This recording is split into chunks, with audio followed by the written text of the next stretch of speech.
Big Boss ఆదివారం promo wild card ద్వారా entry ఇచ్చిన గంగవ్వ.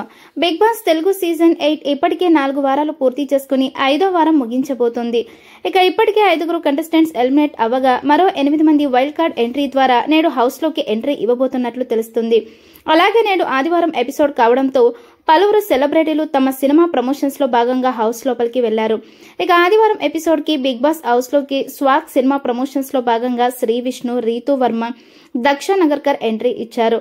ఇక జనక అయితే గనక సినిమా ప్రమోషన్ లో భాగంగా సుహాస్, దిల్ రాజ్, సంకీర్తన ఎంట్రీ ఇచ్చారు. మా నాన్న సూపర్ హీరో ప్రమోషన్స్ లో భాగంగా సుధీర్ బాబు, షాయాజీ షిండే హౌస్ లో సందడి చేశారు. ఎంతమంది సెలబ్రిటీలు హౌస్ లోకి వెళ్లడంతో ఇవాల్టి ఎపిసోడ్ ఫుల్ ఎంటర్టైనింగ్ గా ఉండబోతుందని తెలుస్తుంది. ఇక అలాగే వైల్డ్ కార్డ్ ఎంట్రీల గురించి కూడా చూపించిన ఎక్కడా ఫేస్ లు కనిపించకుండా జాగ్రత్త పడ్డారు. ఇక ఇవాల్టి రాత్రి ఎపిసోడ్ లోనే చూడాలి మరి వైల్డ్ కార్డ్ ఎంట్రీలు ఎవరెవరో వస్తారు. అయితే దీన్ని బాగా పరిశీలిస్తే ఇక ఇందులో ఇప్పుడు గంగవ్వ ఎంట్రీ ఇవ్వనున్నట్లు తెలుస్తుంది. దానికి సంబంధించిన ఫోటోలు సైతం ప్రస్తుతం వైరల్ అవుతున్నాయి. ఇక అంతేకాకుండా బిగ్ బాస్ లీకుల ప్రకారం Hariteja, Nayani Pavani, Mehaboob, tasty Teja, Gangavva, Avinash wild card ఎంట్రీల ద్వారా హౌస్ లో పలికి వెళ్తారని సమాచారం. అయితే వీళ్ళంతా గతంలో బిగ్ బాస్ లో పాల్గొన్న వాళ్లే.